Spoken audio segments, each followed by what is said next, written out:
খেলা চলছে বিশ্বজুড়ে। ফুটবল ক্রিকেট ছাড়াও খেলার রয়েছে এক দীর্ঘ ফর্দ, শুধু ফলাফল নয়। গত, আজ আর আগামীর খেলাকে প্রেস বক্স থেকে আমরা দেখতে চাই ভিন্ন চোখে, আর সেই দেখাটাই দেখতে পাবেন এখন মাঠে। সঙ্গে আছি আমি শরীফ রওশন। বাংলাদেশের ক্রিকেটের বেশ উৎফুল্ল। বাংলাদেশের শুধু ক্রীড়াপ্রেমী যে ভক্তরা রয়েছেন, সমর্থকরা রয়েছেন তারা নয়, বিশ্বব্যাপী বাংলাদেশ যে বার্তা দিয়েছেন টি-20 ফরম্যাটে যেভাবে এগিয়ে চলেছে বাংলাদেশের ক্রিকেটাররা, বিশেষ করে যে তরুণ ক্রিকেটাররা রয়েছেন, নিশ্চয়ই এই বার্তাটা বাংলাদেশের যে পরবর্তী বিশ্বকাপ রয়েছে সেখানেও আসলে প্রভাব পড়বে। তবে আরও দুটি ম্যাচ রয়েছে, বাংলাদেশ কি সিরিজ নিশ্চিত করতে পারবে কিনা, বা এর পরবর্তী ম্যাচগুলোতে বাংলাদেশের আসলে কি প্রভাব রয়েছে, কি পরিকল্পনা রয়েছে, এ নিয়ে সব কিছু নিয়ে আলোচনার জন্য আজ স্টুডিওতে উপস্থিত রয়েছেন ক্রীড়া সাংবাদিক, সিনিয়র ক্রীড়া সাংবাদিক শামীম চৌধুরী। ভাই, আপনাকে স্বাগত জানাচ্ছি। কাল বলছিলাম যে কাল একটা দুর্দান্ত একটা ম্যাচ আমরা নিশ্চয়ই উপভোগ করেছি, বিশেষ করে যখন বাংলাদেশের 3টা উইকেট পড়ে গেছে, 183 রানের লক্ষ্য তারা করতে নেমে যখন 3টা উইকেট পড়ে গেল, তখন আমরা দেখলাম যে তাওহিদ হৃদয় দলের হালটা ধরেছে। এবং সবচেয়ে মজার বিষয়, পাওয়ার প্লেতে বাংলাদেশ 44 রান করে একটি উইকেট হারিয়েছে। এবং আমরা যদি অপরপক্ষে দেখি, সেখানে 60-এর বেশি রান করেছে নিউজিল্যান্ড, তাদেরও একটা উইকেট হারানো হয়েছে। এই যে আমাদের পাওয়ার প্লেয়ার, বা এই যে আমাদের পাওয়ার প্লেয়ার যদি বিশেষ উল্লেখ করতে চাই, যে টি-20তে আসলে পাওয়ার প্লেটা গুরুত্বপূর্ণ, বিশেষ করে পাওয়ার হিটার প্লেয়ার, সেটা কি আসলে আমরা পেয়েছি কিনা এত বছরে? দেখুন, কেন যেন হচ্ছে যে গত বছর কিন্তু আমরা একটা দেখেছি যে টি-20তে আমাদের সেরা পারফর্মার ছিল কিন্তু আপনার দুইজনই ব্যাটার, সে তানজিদ হাসান তামিম আর হচ্ছে দ্যাট মিনস হচ্ছে সাইফ হাসান, আমাদের যে দুই ওপেনার আছেন, তারা কিন্তু গত বছরের টি-20 মোটামুটি ডমিনেট করেছেন। তামিমের যে রানটা, সেটা হচ্ছে আপনি যদি বলা হয় যে apart from non test playing কান্ট্রির যে বা নন ফুল মেম্বার কান্ট্রির যে ব্যাটারদের মধ্যে টপ গ্রেডের ছিল, সেকেন্ড পজিশনে ছিল গত বছর রান সংগ্রহে। ওনার কিন্তু স্ট্রাইক রোটেটও অনেক করেছেন। ইভেন সাইফ হাসানেরও এমন একটা সময় গেছে 4 থেকে ছক্কার সংখ্যাটা বেশি ছিল, এটা গত বছর। সুতরাং আমরা ধরেই নিব যে আমাদের যে উপরের দুই ব্যাটসম্যান আছে তারা অনেক রান করবেন, খুব কুইক ফায়ার করবেন। কিন্তু আমরা এই টি-20তে একটু সময় গেছে, মাঝখানে ব্রেক, এই ব্রেকের পরে তাদেরকে আমরা সেভাবে দেখতে পারিনি। আশা করছি হয়ে যাবে, কারণ আপনি দেখেন তাদের দুইজনেরই কিন্তু 100-এর নিচে স্ট্রাইক রেট ছিল। এটা আসলে টি-20তে যারা ওপেনার তাদের জন্য এটা খুব মোটেও মানানসই না। উইকেট যতই আপনার ডেড হোক না কেন বা যতই স্লো হোক না কেন, হয়তো বা ওনারা কাটিয়ে উঠবেন। কারণ আপনি দেখেন, আপনি যে আলোচনাটা করলেন, পাওয়ার প্লেতে আমাদের রান হয়নি, এটা কিন্তু একটা উদ্বেগের বিষয় যে আমরা পাওয়ার প্লেতে, ওরা করেছে 61 রান, আমরা সেখানে 44 রান করেছি। এই জায়গাটা আমাদের বেশ কিছু রান ঘাটতি ছিল। কিন্তু আমাদের দেখেন মিডল অফ দ্য ইনিংসে কিন্তু অনেক রান হয়েছে। আপনি যে মাঝের আমাদের লাস্ট পাওয়ার প্লের আগে, প্রথম পাওয়ার প্লে এবং লাস্ট পাওয়ার প্লের মাঝখানে যে 9 ওভার, ওই 9 ওভারে কিন্তু 91 রান করেছি আমরা। ওই 9 ওভারে প্রতি ওভার প্রতি 10 করে করেছি। সাধারণত মিডল অফ দ্য ইনিংসে রান কম হয়, তখন স্পিনাররা ডমিনেট করে, ফিল্ডাররা ছড়ানো থাকে, সিঙ্গেলের উপর খেলতে হয়। কিন্তু এখানে সিঙ্গেল ডাবল না, এখানে কিন্তু 4-6 বের করেছে। দুটো পার্টনারশিপ খুব ভাইটাল রোল প্লে করেছে, যার মধ্যে একটা হচ্ছে আপনার লিটনের সাথে একটা পার্টনারশিপ হয়েছে তাওহিদ হৃদয়ের, আর একটা হচ্ছে পারভেজ হোসেন ইমনের, আর পারভেজ হোসেন ইমনের সাথে হচ্ছে আপনার পার্টনারশিপটা তাওহিদ হৃদয়ের, এবং তাওহিদ হৃদয়ের সাথে শামীম পাটোয়ারি। আচ্ছা, এই 3টা পার্টনারশিপ, এটা মাঝের পার্টনারশিপটা খুব ইফেক্টিভ ছিল। পারভেজ হোসেন ইমন দেখেন, পারভেজ হোসেন ইমন কিন্তু আমরা যেই খেলাটা প্রত্যাশা করেছি ওনার কাছে, উনি কিন্তু বেশ মেরে খেলতে পারে, এবং তার একটা ছক্কা ছিল আপনার 85 মিটার, বেশ লম্বা ছক্কা মেরেছে। এবং একটা দেখলাম যে ওদের একটা পেস বোলার, তার 146 কিলোমিটার গতিতে বল করে, সেই বলটাকেও কিন্তু উনি 4-এ পরিণত করেছেন। অর্থাৎ সব কিছু মিলে কিন্তু এই মিডল অফ দ্য ইনিংসটা কিন্তু আমাদের খুব ডমিনেটিং ছিল। এই জায়গাটাই ম্যাচটা ঘুরে গেছে। আপনি যখন শেষ 30 বলে 48 রান দরকার হবে, এ টি-20 না, যদি এটা ওয়ানডেতেও আপনি বিবেচ্য করেন, তা হাতে উইকেট থাকে, এখান থেকে ম্যাচ বের করা সম্ভব। আর টি-20 যেহেতু খেলা, এটা তো সহজ ছিল, কিন্তু সেটাকে আরও সহজ করে ফেলেছি আমরা 2 ওভার হাতে রেখে ম্যাচটা জিতে। কিভাবে হয়েছে এরও একটা আপনি রসায়ন আছে। আপনি দেখেন ওদের যে পেস বোলার 17 নম্বর ওভারে বল করলো, ওইখানে কিন্তু একটা বলে আমরা 17 রান নিয়েছি। এটা আমরা সচরাচর দেখি না, অন্য কোনো দেশে এটা ওয়ার্ল্ড ক্রিকেটেই তো দেখা যায় না, তাই না? অন্য দেশে তো বটেই না, আমাদের দেশে তো দেখাই যায়। আপনি 2টা হোয়াইট বল করেছেন উনি, না 2টা নো বল করেছেন, যে 2টা নো বলে একটা দুইটাতেই বাউন্ডারি হয়েছে।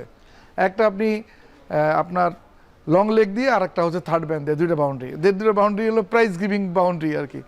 তারপরে হচ্ছে আপনি যে ফ্রি হিটটা পেলো, সেই ফ্রি হিটে কিন্তু আমরা লাস্ট বল যেটা ওই বৈধ ডেলিভারি লাস্ট বলটা ছক্কা মেরেছি, মাঝে আবার একটা ওয়াইড ছিল, সব মিলে ওই একটা বলে 17 রান, ওইটাই কিন্তু গেম চেঞ্জিং বল ছিল। আপনি যার কারণে শেষ 3 ওভারে মাত্র টার্গেট দাঁড়িয়েছে 5 রান, তখন আপনি আরামে অনায়াসে সিঙ্গেলে খেলে ম্যাচটা 1 ওভার হাতে রেখে জিতে গেছেন। তো এটাই সবসময় হবে না, এই জন্য আপনার কিছু প্রাক সাবধানতা দরকার। যে আপনি সিরিজের প্রথম ম্যাচে কিন্তু এই আমরা যেটা ওয়ানডে দেখলাম, নিউজিল্যান্ড কিন্তু জিতে সিরিজটা এগিয়ে রেখেছিল, কিন্তু পরবর্তী 2টা ম্যাচ কিন্তু তাদের জন্য শুভকর হয়নি। একই অবস্থা কিন্তু আমাদের হতে পারে, আমরা সিরিজের শুরুটা খুব অনায়াসে জিতেছি, কিন্তু পরের 2টা ম্যাচ যেহেতু টি20 ম্যাচ, সেখানে কিন্তু যে কোনো সময় যে কোনো প্লেয়ার কিন্তু ম্যাচটা ঘুরে দিতে পারে, এবং এই জায়গাটা কিন্তু একটা শঙ্কারও আভাস থাকতে পারে। সুতরাং আপনাকে একটু সতর্ক হতে হবে যে এই জয়ের আত্মতুষ্টি না নিয়ে আমাদের গেম প্ল্যানটা আর একটু বেটার করা যায় কী করে, ব্যাটারদের কাছ থেকে আরও কিছু ফ্লুয়েন্ট আমরা ইনিংস দেখতে পারি, ব্যাটিং দেখতে পারি, সেই দিকে আমাদের লক্ষ্য রাখা উচিত। শামীম ভাই যেটা বললেন যে একেবারে আসলে 17 রান, এটা একটা অবিশ্বাস্য ঘটনাই বটে, তবে ভাগ্যের সাথে একেবারে এক বলে ওই ওভারে 25 রান এসেছে, এক্স্যাক্টলি, যে বারবার হচ্ছে আপনার ফ্রি হিটের জন্য।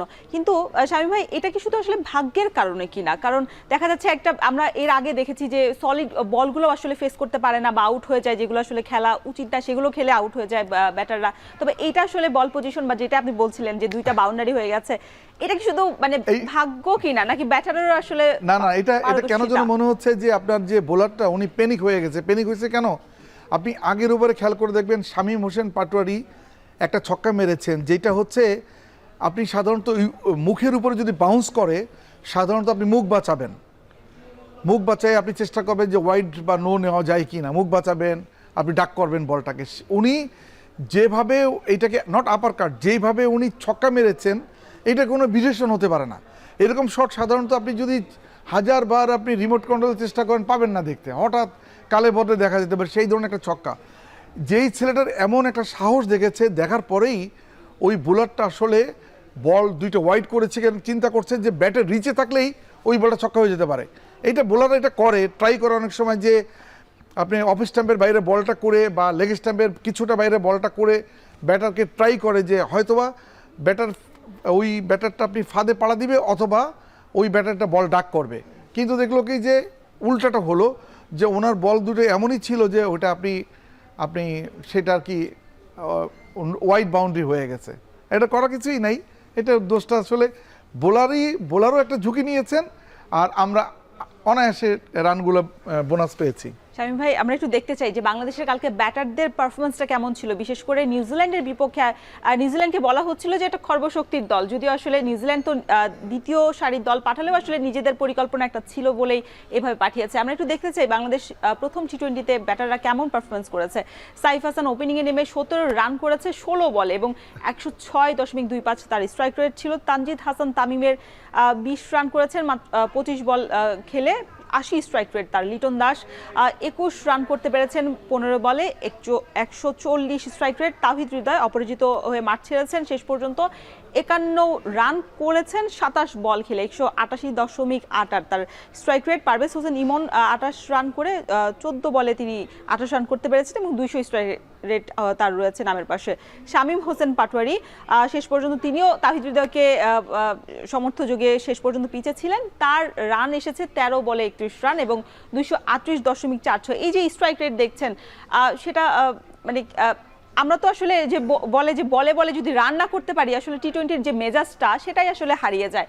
তারপর আমরা দেখছি যে যখন সাইফ হাসান তানজিদ হাসান তামিম যখন স্ট্রাগল করছিল বল ব্যাটে নিয়ে, তখন কিন্তু তাওহিদ হৃদয় নিশ্চয়ই সেটা রিড করতে পেরেছে এবং তার স্টাইলে যেভাবে খেলেছে, পরিবর্তন করে খেলেছেন, সেইটা আসলে আপনার মানে সুনাম তো কুড়িয়েছেনই। তবে এইটা আসলে ধারাবাহিকতা যে ধরে রাখার বিষয়টা, সেটা কি আসলে বাংলাদেশের ক্রিকেটাররা এখন পারবে কিনা, সমর্থ কিনা?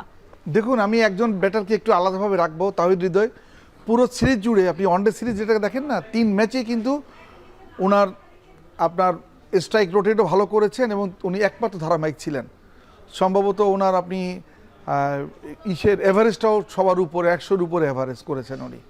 আচ্ছা, আপনি এর মধ্যে তখন ওয়ানডে তো পারভেজ ইমন খেলেন, পারভেজ হোসেন ইমন এবং শামীম হোসেন পাটোয়ারি তাদেরকে তো টি20 স্পেশালিস্ট হিসেবে রিজার্ভ রাখা হয়েছে।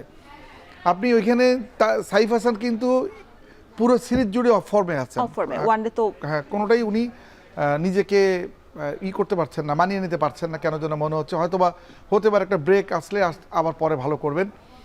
তানজিদ হাসান তামিমের কিন্তু ব্লেন্ড ইনিংস আছে, লাস্ট ইনিংসটা অনেক ভালো করেছে, আপনার সিরিজে কিন্তু একটা ইনিংস দুর্দান্ত ইনিংস করেছেন, তাই না?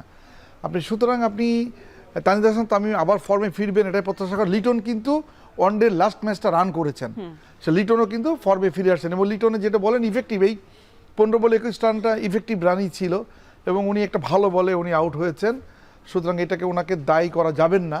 তা আমি যেটা চাচ্ছি যে সেটা হলো কি যে আমরা ঠিক গত বছরের মতো আমি সাইফ এবং তানজিদের হাতে টি-20 যেভাবে ডমিনেট করেছেন ওনারা, সেইভাবেই ওনাদেরকে ফেরার প্রত্যাশা করছি। আপনি গত বছরে তানজিদের আমি একটু আগেই বলেছিলাম দুর্দান্ত গেছে, আপনি যদি এখনও গত বছরে টি-20 পারফরমেন্সটা দেখেন দেখবেন যে আমরা একটু দেখতে চাই যে গত শেষ ম্যাচে বিশেষ করে চট্টগ্রামের উইকেটে বাংলাদেশের ব্যাটারদের পারফরমেন্স কি, বিশেষ করে যারা আসলে নিয়মিত এখন ব্যাট হাতে রান করছেন তাদের পারফরমেন্সটা আমরা একটু দেখতে চাই। 2025 সাল থেকে সবশেষ এই এখন পর্যন্ত বাংলাদেশ 7টা ম্যাচ খেলে ফেলেছে চট্টগ্রামের উইকেটে। আমরা দেখছি যে 2025 সালের অক্টোবরে ওয়েস্ট ইন্ডিজের বিপক্ষে 3 ম্যাচের সিরিজ খেলেছে, সেখানে ওয়েস্ট ইন্ডিজ প্রথমে রান করে 165 রান সংগ্রহ করেছে এবং 149 তাদেরকে টার্গেট দিয়েছে বাংলাদেশকে, সেখানে 16 রানে হার। রান রেট আমরা দেখছি বাংলাদেশের 7.57, এবং সর্বোচ্চ যেটা বলছিলেন আপনি ভাইয়া তানজিম হাসান সাকিব, এটা কিন্তু আপনার কাছে কি একটু মানে খটকা লাগছে কিনা? একজন বোলার কিন্তু তিনি কিন্তু সর্বোচ্চ রান করেছে, সেখানে 33 রান করেছেন, এবং ওয়েস্ট ইন্ডিজের যে দ্বিতীয় ম্যাচটা রয়েছে সেখানেও ওয়েস্ট ইন্ডিজ প্রথমে রান করেছে, সেখানেও 149 এবং 135 রানে পড়ে 14 রানে হার হয়েছে বাংলাদেশের, এবং স্ট্রাইক রেট ছিল 6.75। সেখানে তানজিদ হাসান তামিম সর্বোচ্চ রান সংগ্রহ ছিলেন, 61 রান সংগ্রহ করতে পেরেছেন। এবং ওয়েস্ট ইন্ডিজের বিপক্ষে যে সবশেষ ম্যাচটা, সেখানে বাংলাদেশ প্রথমে ব্যাট করেছে 151 রান দিয়ে, পরে 5 উইকেটে সেখানেও আসলে হার হয়েছে বাংলাদেশের। 7.55 তাদের স্ট্রাইক রেট ছিল, এবং সেখানেও তানজিদ হাসান তামিম 89 রান করেছেন সর্বোচ্চ। তানজিদ হাসান তামিম তিনি ওপেনিং করতেন আর কি তখন, এখনো করছেন। আচ্ছা, তারপরে হচ্ছে আয়ারল্যান্ডের বিপক্ষে বাংলাদেশ সবশেষ যে চট্টগ্রামের উইকেটে খেলেছেন, 181 রান আয়ারল্যান্ড করেছিল, 142 রানে বাংলাদেশ আটকে পড়েছে, 39 রানে হার হয়েছে, 7.10 তাদের হচ্ছে স্ট্রাইক রেট। তাওহিদ হৃদয় সেখানে সর্বোচ্চ রান সংগ্রহ ছিল। আয়ারল্যান্ডের বিপক্ষে যে দ্বিতীয় ম্যাচটি ছিল সেখানেও বাংলাদেশ পরে ব্যাট করে 4 উইকেটে আগে ব্যাট করে 4 উইকেটে তাদের জয় হয়েছে বাংলাদেশের, এবং 8.84 পারভেজ হোসেন ইমন 43 রান করেছেন। এই যে বলছিলাম। আচ্ছা, এরপরে আমরা একটু দেখতে চাই বাংলাদেশের আরও ম্যাচ আছে চট্টগ্রামে। আয়ারল্যান্ডের বিপক্ষে সবশেষ ম্যাচটা যেটা ছিল সেটা হচ্ছে 119 টার্গেট ছিল, 8 উইকেটে জয় পেয়েছে বাংলাদেশ, 8.70 তাদের রান রেট ছিল, এবং তানজিদ হাসান তামিম আবারও সর্বোচ্চ রান সংগ্রাহকের তালিকায় আছেন। এবং নিউজিল্যান্ডের বিপক্ষে কালকে তো আপনি দেখেছেনই, এই যে পরিসংখ্যানটা আমরা দেখলাম গত 7 ম্যাচে 2025 সালের শেষ দিক থেকে এসে বাংলাদেশের, এবং আপনার কি মানে বেশি খটকা লাগছে কিনা যখন আমরা দেখলাম যে ওয়েস্ট ইন্ডিজের বিপক্ষে আপনি একটা দারুণ পরিসংখ্যান দেখিয়েছেন, যে পরিসংখ্যানে কিন্তু তানজিদ হাসান তামিম 3টা 50 আছে। আপনি চট্টগ্রামে যে আপনার 7টা ম্যাচ হয়েছে তার মধ্যে একটা ওপেনার 3টা 50 করেছেন, এটা কিন্তু গর্বের ব্যাপার। আপনি যে ক্যারেক্টারগুলো আমরা দেখতে পাচ্ছি সেখানে কিন্তু একই অবস্থা। খেয়াল করে দেখেন যে তাওহিদ হৃদয় কিন্তু ফর্মে আছেন, ওইখানে একই অবস্থা দাঁড়াচ্ছে, এবং পারভেজ হোসেন ইমনও আছেন ফর্মে। সুতরাং আমরা শুধুমাত্র এখানে সাইফ হাসানকে আমি দেখতে পাচ্ছি না, সাইফ হাসান বছরের অন্য ম্যাচগুলো ভালো খেলেছেন।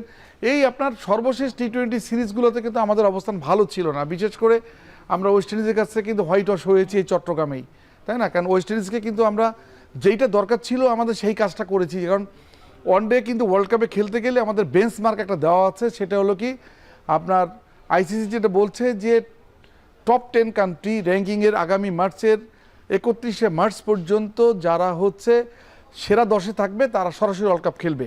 এই সেরা 10-এর মধ্যে কিন্তু 2টা টিম কিন্তু আপনার অটো কোয়ালিফাই করবে, একটা হচ্ছে সাউথ আফ্রিকা আর একটা হলো জিম্বাবুয়ে, তারা হোস্ট হিসাবে। জিম্বাবুয়ে র্যাঙ্কিংয়ে আমাদের নিচে আছে, সাউথ আফ্রিকা আমাদের উপরে আছে। 10 হবে নাকি সেটা 8 হবে? সেটা এখন হয়ে যাবে 8, কারণ যেহেতু দুইটা থাকতে হবে না, এটা হচ্ছে আইসিসি ল, বাট এর মধ্যে 2টা হচ্ছে বাদ, যেহেতু হচ্ছে 2টা হোস্ট হিসেবে সরাসরি খেলবে। অর্থাৎ আমাকে সেরা, আপনি সাউথ আফ্রিকা বাদ দিয়ে সেরা 8-এ থাকতে হবে। সাউথ আফ্রিকা বাদ দিয়ে, সাউথ আফ্রিকা আমাদের উপরে আছে, যার কারণে আমাদের পজিশনটা তো ওয়ানডেতে এখন নয়, টানা 3টা ওয়ানডে সিরিজ আমরা 2-1 2-1-এ জিতেছি, যার কারণে আমরা কিন্তু এটা বেটার করেছি। একটা ওয়েস্ট ইন্ডিজকে হারালাম, পরবর্তীতে পাকিস্তান, এবং লাস্টে আমরা হারালাম হচ্ছে নিউজিল্যান্ডকে, তাই না? এই 3টা ওয়ানডে সিরিজ জয়ের কারণে আমাদের একটা ওয়ার্ল্ড কাপে খেলার সরাসরি খেলার সম্ভাবনা সমূহ হয়ে গেছে। এই কাজটা আমরা করেছি ওয়েস্ট ইন্ডিজের সাথে, কিন্তু ওয়েস্ট ইন্ডিজ ওইটা রিভেন্স নিয়েছে। টি-20-তে তারা আমাদেরকে 3-0 হারিয়ে। যদিও ওয়েস্ট ইন্ডিজের মাটিতে কিন্তু আমরা এর আগের সিরিজে ওদেরকেই হোয়াইট ওয়াশ করে আসছিলাম, দারুণ একটা ম্যাচ ছিল না দারুণ না, ওদেরকে হোয়াইট ওয়াশ করে আসছিলাম, সেই রিভেন্সটা তারা চট্টগ্রামে নিয়েছে। এখন দেখার ব্যাপার, নিউজিল্যান্ড কিন্তু আরেকটা ম্যাচ চট্টগ্রামে আমরা নিউজিল্যান্ডের সাথে খেলছি, এরপরে লাস্ট ম্যাচটা আমাদের ঢাকায় হবে। চট্টগ্রামের যে আপনি পারফরমেন্স দেখলেন, এটা কিন্তু খুব শুভকর পারফরমেন্স না। এখানে কিন্তু আমাদের হারের পরিসংখ্যানটা বেশি, বিশেষ করে এই শর্টার ভার্সানে। এখন শেষ ম্যাচটা দেখি আমরা, যদি নিশ্চয়ই বাংলাদেশ টিম ম্যানেজমেন্ট চাইবে এবং আমাদের ক্যাপ্টেন বা কোচ তারা সকলেই একটা মোটিভেটেড হয়ে আছে এই চট্টগ্রাম থেকে সিরিজটা কনফার্ম করার জন্য। এখন দেখা যাক, যেহেতু এই টিমটা কিন্তু আমাদের এখন যে টিমটা, এই টিমটা কিন্তু অনেকটা রিবিল্ডিং প্রসেসে আছে। আপনি খেয়াল করে দেখেন যে রিপন মণ্ডলকে কিন্তু এখানে ঢোকানো হয়েছে। আমাদের সেরা যে 3টা শর্টার ভার্সনের বোলার, তাদেরকে কিন্তু রেস্ট দেওয়া হয়েছে। একটা মুস্তাফিজ নেই, তাসকিন নেই, নাহিদ রানা নেই, তাই না? 3টা কিন্তু আমাদের যদি এই মুহূর্তে আপনি র্যাঙ্কিং করেন, বাংলাদেশের 3টা বোলারকে কিন্তু সবার উপর রাখতে হবে। সে 3জনকে বাদ দিয়ে আপনি খেলা, এটা সোজা কথা না। আমরা কিন্তু জাস্ট রিজার্ভ বেঞ্চকে দিয়ে পরীক্ষা করে কিন্তু আমরা রেজাল্ট পেয়েছি প্রথম ম্যাচে।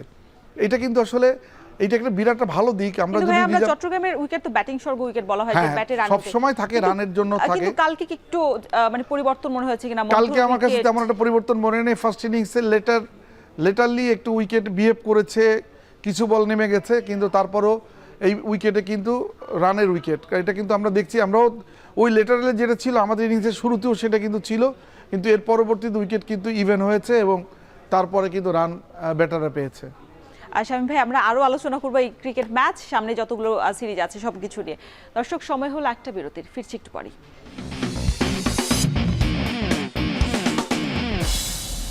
আমরা কথা বলছিলাম বাংলাদেশের বর্তমান যে ক্রিকেট ফরম্যাট নিয়ে, বা নিউজিল্যান্ডের বিপক্ষে বাংলাদেশের যে সিরিজটা আসলে দুর্দান্তভাবে এগিয়ে চলেছে। নিশ্চয়ই সিরিজ জয়ের যে পরিকল্পনা, সেটাও ইতিমধ্যে বাংলাদেশ সেরে ফেলেছে, কারণ বাংলাদেশের পরবর্তী ম্যাচ আগামীকাল চট্টগ্রামে। আজ এ নিয়ে আলোচনার জন্য আমাদের সাথে স্টুডিওতে উপস্থিত রয়েছেন সিনিয়র ক্রীড়া সাংবাদিক শামীম চৌধুরী। ভাই, আপনাকে আরও একবার স্বাগত জানাচ্ছি। আমরা বলছিলাম বাংলাদেশের যে এই যে পজিশন, কে ওপেনিং করবে, কে মিডে খেলবে, কে ওয়ান ডাউনে খেলবে, বা কে লোয়ারতে খেলবে, আসলে এই জায়গাটাতে একটা দ্বন্দ্ব তৈরি হয়েছে। বিশেষ করে গতকাল তাওহিদ হৃদয়ের প্রেস কনফারেন্সটা বিশেষ করে আসলে মানুষের এসেছে, যে তিনি বলেছেন যে আসলে তার আসলে ওই জায়গাটাতে কোনো কিছু বলার থাকে না। যখন তিনি আসলে, আমরা দেখেছি ওয়ানডেতে তিনি 6-এ খেলেছে, 5-এ খেলেছে, এরপর কাল যখন আমরা দেখলাম তিনি যে পজিশনে খেলেছে এবং খুব ভালো খেলেছে, এবং তিনি সচরাচর এই পজিশনে খেলে এবং তিনি এই পজিশনে খেলতে আসলে বেশি স্বাচ্ছন্দ্য বোধ করেন। এইভাবে আসলে ওপেনলি কথা বলা, এটা কি আসলে উচিত ছিল কিনা, বা টিম যখন দলের সাথে মিটিং হয়, টিম মিটিং, সেখানে বলাটা উচিত ছিল? কোনটা আসলে, এটা দলের প্রতি প্রেসার পড়লো কিনা, বা তার নিজেরও প্রভাব পড়বে কিনা? দেখুন, একটা নির্বাচক মণ্ডলী চেঞ্জ হয়েছে। আপনি লিপু ভাইয়ের নেতৃত্বে যে নির্বাচক কমিটি ছিল, সেখান থেকেই আপনি ট্রান্সফার হয়ে এখন চলে আসছে হচ্ছে হাবিবুল বাশারের নেতৃত্বে, তাই না? এখন যখনই আপনি নতুন একটা নির্বাচক কমিটি আসবে, তাদের একটা কিছু ভিশন আছে, তারা কিছু পরীক্ষা নিরীক্ষা করবে, কোন পজিশনটা বেশি সুইটেবল কার জন্য তারা একটা দেখতে চাইবে, খুবই স্বাভাবিক। আপনি খেয়াল করে দেখেন যে আপনার ওয়ানডে সিরিজের প্রথম ম্যাচে শান্ত কিন্তু আপনার 3 নম্বরে ব্যাট করেছে। 3 নম্বর ব্যাট করে উনি ডাক করেছে, গোল্ডেন ডাক, উনি জাস্ট রানই করতে পারেননি। খেয়াল করে দেখেন, সেই শান্ত কিন্তু সিরিজের পরবর্তী 2টা ম্যাচ তাকে 4 নম্বরে নামিয়েছে এবং 4 নম্বরে রান করেছে। আমি একটা জিনিস হিসাব করে দেখলাম, শান্ত যে আপনার 64টা ম্যাচ ওডিআই ম্যাচ খেলেছে, এই 64টা ম্যাচের মধ্যে 49টা ইনিংস খেলেছে হচ্ছে 3 নম্বরে, 8 নম্বরে খেলেছে 4 নম্বরে খেলে 4টা ইনিংস। আচ্ছা, এই যে আপনি যে আপনি 49টা ম্যাচ খেলেছে যেই পজিশনে 3 নম্বরে, ওই পজিশনে তার অ্যাভারেজ হচ্ছে 30, আর আপনার 8 নম্বর, এই যে 4 নম্বর পজিশনে যে 8টি ইনিংস খেলেছে তার এভারেজ 65। আপনি কোনটাকে ধরবেন? একটা এভারেজ একটা ছেলে 65 করছে, 2টা 50, 2টা সেঞ্চুরি আছে, 2টা 50 আছে, এবং এই পজিশনে সে শুরু থেকেই যখনই তাকে নামিয়েছে 2টা ইনিংস বাদ দিয়ে প্রত্যেকটি ইনিংসে সে দুর্দান্ত খেলেছে, তাই না? এখন এটা হচ্ছে কি যে আসলে নির্বাচকদের ব্যাপার, যে কাকে আপনি কোন পজিশন সুইটেবল মনে করতেছেন, কিন্তু তাকে পরিসংখ্যান বলছে যে সে 4 নম্বরে সুইটেবল। আমি এটা দিয়ে একটা বিশ্লেষণধর্মী একটা রিপোর্ট দাঁড় করিয়েছিলাম। তো আমি এটা বলবো যে আপনি দেখেন পারভেজ হোসেন ইমনের পজিশনটা কি আপনার নিচে? নিশ্চয়ই না। পারভেজ হোসেন ইমনকে আমরা ডোমেস্টিক ক্রিকেটও দেখি ওপেনিং করতে, বিপিএলও দেখি ওপেনিং করতে, আবার যেটা আপনার যে ইন্টারন্যাশনাল ক্রিকেটও কিন্তু সে টি-20তে ওপেন করেছে। তাহলে তাকে আমি নামিয়ে যাচ্ছি মিডল অর্ডারে বা লোয়ার অর্ডারে নামিয়ে লোয়ার মিডল অর্ডারে নামাচ্ছি, এই জায়গাটা তো হচ্ছে না। আচ্ছা, কেন হচ্ছে না? আপনি দেখেন ওপেনিংয়ে আপনি সাইফ আর আপনার তানজিদ হাসান তামিমকে আপনি রাখতে চান, এই জন্যই আপনার এই পজিশনটা সফল হয়েছে। তো যখন পজিশনটা সফল হয়েছে, এখন দেখতে হবে এই নির্বাচকরা কতদিন এটাকে টেনে নিয়ে যান। নিশ্চয়ই তাহিদ যে কথাটা বলেছেন সাংবাদিকদের প্রশ্ন, আমরা তো দেখেছি যে অনেক সময় রফিক ভাইকে দিয়ে ওপেনিং করিয়েছে, যারা ওপেনার না তাদেরকে দিয়েও কিন্তু ওপেনিং করিয়ে আসলে এই জায়গাটাতে ব্যাটারদের যে আসলে কোন পজিশনে কে সুইটেবল হবে সেটা পরীক্ষা নিরীক্ষা সবসময় চালিয়ে থাকে বিসিবি বা নির্বাচক কমিটি। আসলে দেখুন, আমি জাভেদ মিয়াঁদাদের অটোবায়োগ্রাফি আছে কাটিং এজ, এই কাটিং এজটা যখন আনুষ্ঠানিকভাবে যখন বাজারে পাবলিকেশন হয় তার আগেই উনি আমাকে উপহার দিয়েছিলেন বইটা এনে। এইটা বুয়েট মাঠে বাংলাদেশের প্র্যাকটিস ছিল তখন, 2001 সালের ঘটনা, এটা সম্ভবত অগাস্ট মাসে আমাকে বইটা উপহার দিয়েছিলেন। উনি একটা কথা বলেছিলেন, ওই বইতে একটা স্টোরি আছে, ফয়সালাবাদ টেস্টে এক সেশনেই আপনাকে পাকিস্তানকে করতে হবে 226 রান। তাহলে আপনি যে নিয়মিত ওপেনার হারুন রশিদের নামালে উনি যেটা স্বভাবসুলভভাবে খেলে এটা খেলবেন, আপনি এটা হয় কি তখন কিন্তু ঝুঁকি নিয়ে কিন্তু আপনার এই টিম ম্যানেজমেন্ট এমন একটা কম্বিনেশন করেছিল যে ম্যাচটা এক সেশনে বের করে আনতে পারেন, এবং সেই কাজটাই করেছিল। তো একই অবস্থা আপনি যেটা বললেন, রফিকের কথা যেটা উল্লেখ করলেন, রফিক যেটা ম্যাচ জিতিয়েছেন কেনিয়ার এগেনস্টে, আমাদের প্রথম যে ম্যাচটা 77 করেছে, ওনার জার্সি নম্বর 77 হিসাব পরবর্তী জীবনে আমরা দেখেছি। এই ওপেনিংটা করেছে কারণ একটাই ছিল যে আপনার ও লেট অর্ডারে বা আপনি টেল এন্ডে যে ব্যাটটা করতে পারে, যে আমরা শুরুতে সে ব্যাটটা করে আমরা টিমটাকে একটা ভালো স্কোর এনে দিতে পারি বা আমরা একটা চ্যালেঞ্জ দিতে পারি, সেই জন্য এটা ডেভ হটমোর এই কাজটা করেছিলেন। একই ডেভ হটমোর না, তখন আমাদের কোচ ছিল গর্ডন গ্রিস, এই কাজটা করেছিলেন। এবং একই কাজটা কিন্তু আপনি দেখেন ডেভ হটমোর কিন্তু সনৎ জয়সরিয়া এবং কালুবি থারানাকে কিন্তু 96 ওয়ার্ল্ড কাপে জয়ের পেছনে যে দুইজন আছেন তাদেরকে কিন্তু নিচের থেকে একদম উপরে প্রমোটেড করে, ওপেনিংয়ে প্রমোটেড করে সে কিন্তু একটা গ্যাম্বলিং করে জিতেছেন। এখানে কিন্তু গ্যাম্বলিং অনেক সময় করে। আর আমাদের যখন এই যে সমস্ত যেমন এই সিরিজের পারফরমেন্স কিন্তু আমাদের টি-20 ওয়ার্ল্ড কাপ খেলার পথে কোনো বাধা তৈরি করতে পারবে না, কারণ আমরা কিন্তু অটো কোয়ালিফাই করেছি, আইসিসি প্রেস লিস্ট দিয়ে সেটা জানিয়েও দিয়েছে। সুতরাং আপনি একটা পরীক্ষা নিরীক্ষা করে একটা যে সামনে ওয়ার্ল্ড কাপের আগে একটা টিম দাঁড় করান, এটা খারাপ হবে না। এখন দেখা যাক, যেহেতু আমরা যদি উইনিং মোমেন্টামে থাকি তাহলে এইটাকে ধরে রাখা উচিত। দেখা যাক এখন সামনের ম্যাচ দুটিতে যদি সাইফ ভালো না করেন তাহলে নিশ্চয়ই একটু চেঞ্জ আমরা দেখতে পারবো পরবর্তীতে।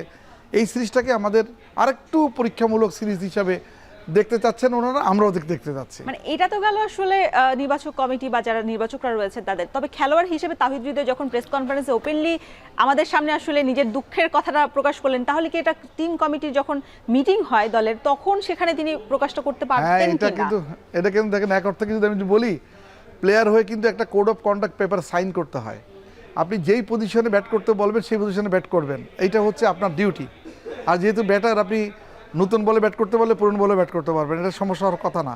আর উনি যেটা গণমাধ্যমকে বলেছেন, উনি সবচেয়ে সাধারণত আমরা দেখি কি এটা বলা হয় কি, টিম ম্যানেজমেন্ট আমাকে যেখানে ভালো মনে করে সেখানে পাঠিয়েছেন, আমার সমস্যা হচ্ছে না, আমি যেহেতু রান করেছি আমি দেখি আমি সব জায়গায় রান করতে পারবো বলে আশা করি।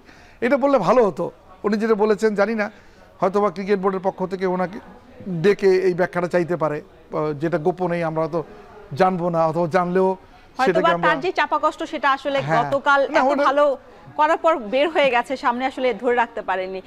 শামীম ভাই, আরো অনেক কথা রয়েছে, আলোচনা রয়েছে, তবে একটা বিরতি নিতে হচ্ছে। দর্শক ফিরছে একটু পরেই, সাথেই থাকুন। আমরা ক্রিকেটারদের নিয়ে এতক্ষণ আলোচনা করছিলাম, ব্যাটারদের নিয়ে কি টি-20 সিরিজে কতটা প্রভাব পড়েছে। এবার আমরা একটু বোলারদের ইকুয়েশনটা দেখতে চাই যে আসলে গতকালকের ম্যাচে বাংলাদেশের বোলাররা কি পারফরমেন্স করেছিলেন। যদি শুরুতেই নামটা দেখতে চাই, শরীফুল ইসলাম আছেন, 4 ওভার খেলেছেন, প্রত্যেকটা বোলারই আসলে 4 ওভার করে পেয়েছেন। শরীফুল ইসলাম 1 উইকেট নিয়েছেন এবং তার ইকোনমি রেট হচ্ছে 9।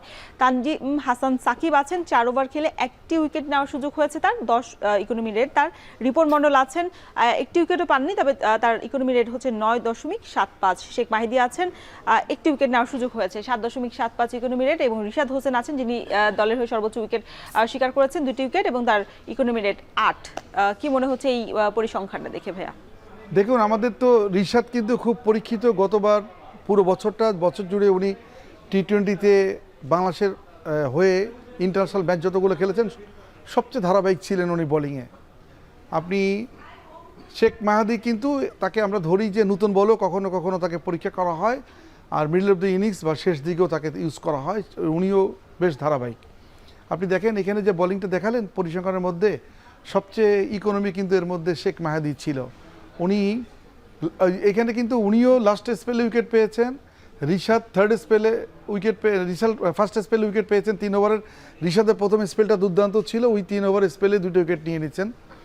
আর রিপন মণ্ডলের কথা আমি বলবো, রিপন মণ্ডল দেখেন উনি কিন্তু এশিয়া কাপ রাইজিং স্টার্স যে টুর্নামেন্টটা ছিল এই টুর্নামেন্টে হায়েস্ট উইকেট টেকার। শুধু তাই না, আমরা ইন্ডিয়াকে যে হারিয়েছি সুপার ওভারে ম্যাচটা টেনে নিয়েছেন, প্রথমে হচ্ছে টাই করেছি, পরে সুপার ওভারে নিয়েছে এবং সুপার ওভারে ম্যাচ জিতিয়েছে এই রিপন মণ্ডলই। কিন্তু ওনাকে আমরা তখন আবিষ্কার করলাম উনি কিন্তু লেট ওভারগুলোতে দুর্দান্ত ইয়র্কার করতে পারেন, বলে ইয়র্কার করতে পারেন। পরবর্তী ম্যাচ পাকিস্তানের সাথে যেই ম্যাচটা আমরা ফাইনাল খেলেছি সেইটাও কিন্তু সুপার ওভারে নিয়ে গেছেন এই রিপন মণ্ডলই। যদিও সুপার ওভারে আমরা ওই ম্যাচটা জিততে পারিনি, পাকিস্তান ট্রফি নিয়ে গেছেন রিপন মণ্ডল। সেই ধারাবাহিকতা কিন্তু উনি বিপিএলও শো করেছেন, বিপিএলও দুর্দান্ত বোলিং করেছেন। এখন রিপন মণ্ডল প্রথম 3টে ম্যাচ খেলেছে বাংলাদেশের হয়ে, সেটা হলো এশিয়ান গেমসে 2023-এ। ওটা যদিও পুরোপুরি ন্যাশনাল টিম না, ওটা আপনার ন্যাশনাল টিমের বাইরে আরেকটা টিম, বাট ন্যাশনাল টিমের জার্সি গায়ে দিয়ে তারা খেলেছেন।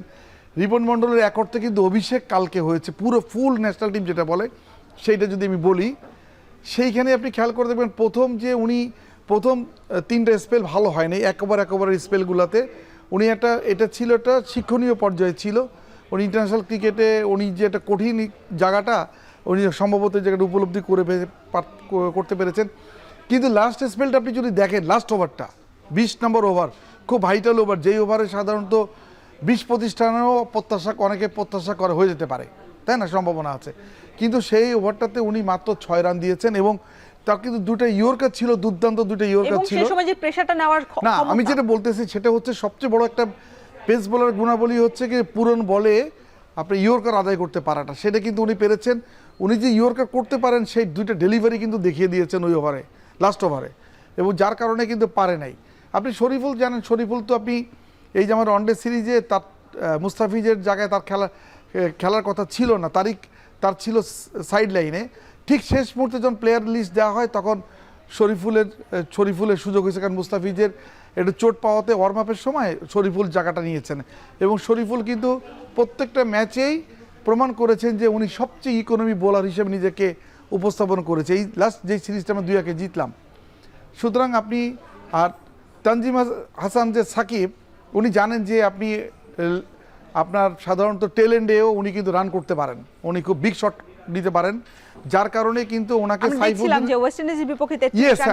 ওনাকে কিন্তু সাইফুদ্দিনের থেকেও ইফেক্টিভ মনে করা হয়।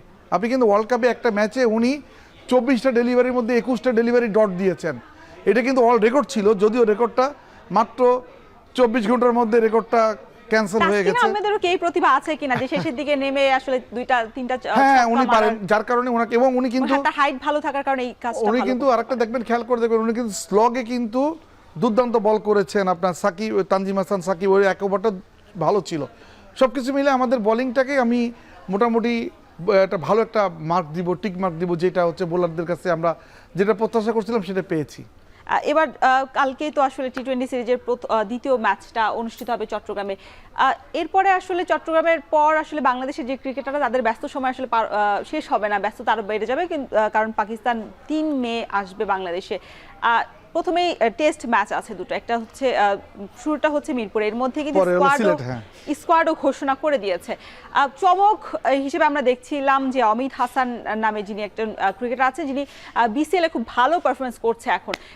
এই যে আমাদের দেখা যায় যে ঘরোয়া ক্রিকেটে ডাকার পর তিনি হয়তোবা খুব ভালো করার পর একটা ম্যাচ, 2টা ম্যাচ, একটা সিরিজ খেলতে পারেন, তারপরে আমরা দেখি এরপরে ভালো না করতে পারলে আবার ছিটকে পড়েন বা হারিয়ে যান।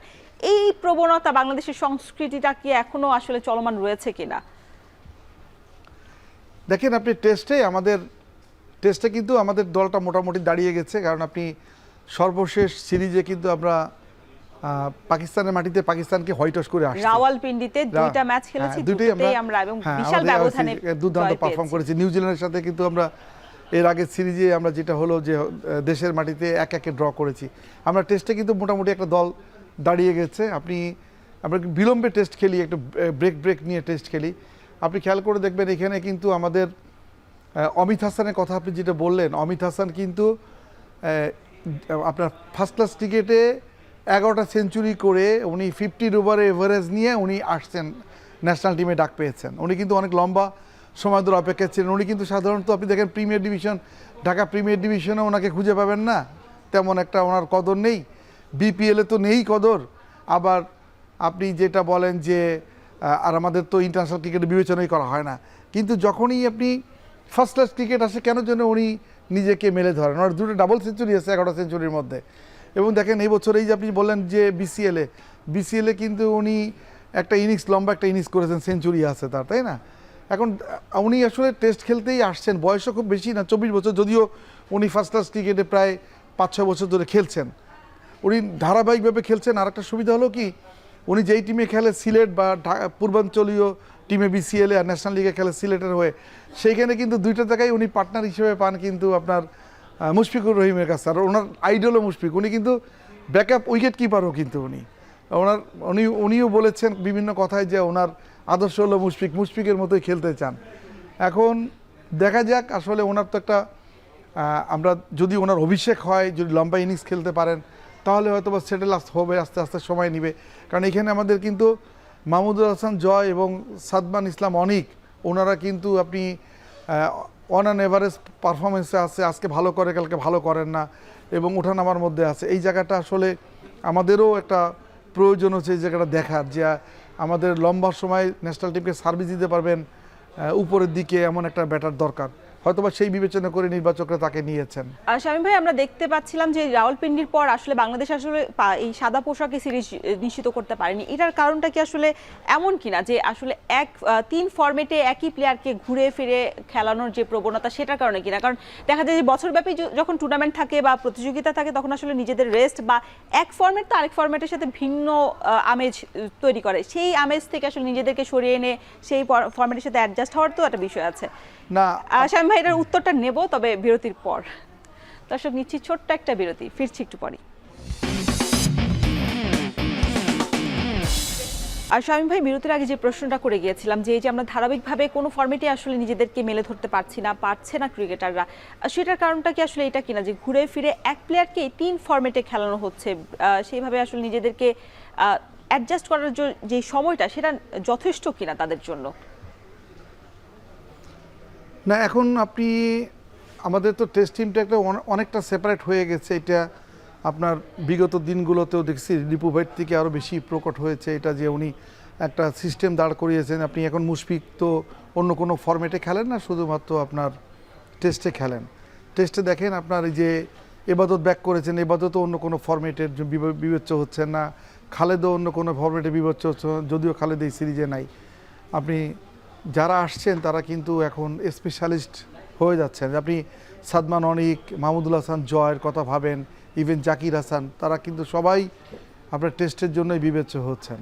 এখন আমরা দেখলাম যদি অমিত হাসানকেও যদি আপনি সেটেল করেন, মমিনুল হক তো আছেনই। মমিনুল হক তো আমাদের এই পাঞ্চের হচ্ছে one of the best test batsman, তাই না?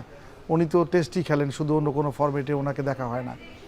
এখন একটা সুবিধা আছে, সেটা হলো কি, আপনি টেস্টের আগে বিসিএল করলেন, এখানে আপনি 2টা রাউন্ড হয়ে গেছে, আরও হয়তো 1-2 রাউন্ড খেলতে পারবেন, বা কন্ডিশনের উপর ডিপেন্ড করে খেলতে পারবেন কি না।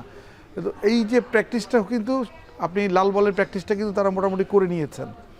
সুতরাং আমার মনে হয় যে পাকিস্তানের বিরুদ্ধে অবতীর্ণ হওয়ার আগে তেমন একটা সমস্যা পড়তে হবে না। পাকিস্তান যে টিমটা আসছে, পাকিস্তানে কিন্তু এখন পিএসএল চলছে,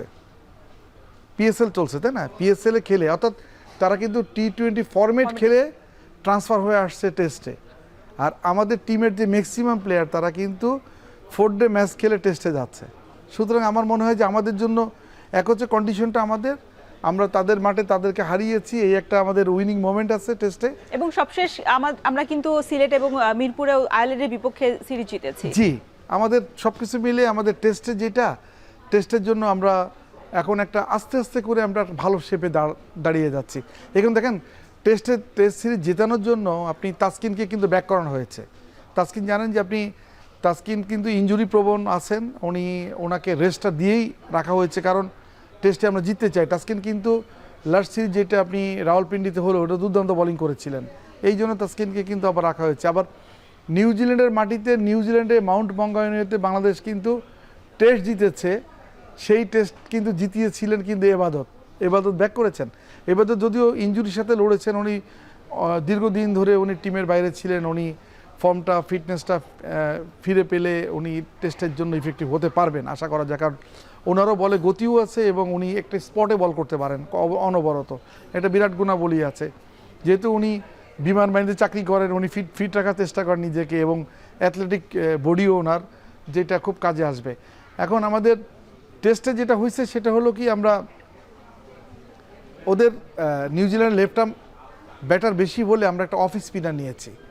কারণ দেখেন লাস্ট ইসে কিন্তু আমাদের যে লেগ স্পিনার হাসান মুরাদ কিন্তু ভালো বোলিং করেছেন, উনি আয়ারল্যান্ডের সাথে 5 উইকেট পেয়েছিলেন এক ইনিংসে, কিন্তু আমরা কিন্তু হাসান মুরাদকে বিবেচনা করিনি, আমরা কিন্তু বিবেচনা করেছি সেইখানে আপনার ইসেকে নাইম হাসানকে অফ স্পিনার বলে, যেহেতু আমাদের একজন বাহাতি স্পিনার আমাদের আছেন তাইজুল ইসলাম। জানেন যে তাইজুল ইসলাম আমাদের বাংলাদেশের প্রথম টেস্ট বোলার হিসেবে 250 উইকেট পেয়েছেন, তাই না? সুতরাং এবং ঘরের মাটিতে তাইজুল ইসলামের বোলিং খুবই ইফেক্টিভ। তাইজুল যখন আছে ওই তাইজুলই সাধারণত স্পিনে লিড দিবে। তাসকিন শরীফুল আছে পেস অ্যাটাকেও আসলে বেশ দুর্দান্ত একটা পারফরম্যান্স। শরীফুলকে অনেকদিন পরে টেস্টে ব্যাক করানো হয়েছে, শরীফুল ব্যাক করেছেন। শাহিদ ভাই আপনাকে অসংখ্য ধন্যবাদ এত সুন্দর আলোচনার জন্য। নিশ্চয়ই বাংলাদেশ যেভাবে আসলে পাকিস্তানের নিউজিল্যান্ডের বিপক্ষে এখন দাপট দেখাচ্ছে, পাকিস্তানের বিপক্ষে আসন্ন সিরিজে সেই দাপটটাই ধরে রাখতে পারবে বাংলাদেশ। দর্শক, শেষ করছে এখন মাঠের আজকের আয়োজনে। এতক্ষণ সঙ্গে থাকার জন্য সবাইকে ধন্যবাদ।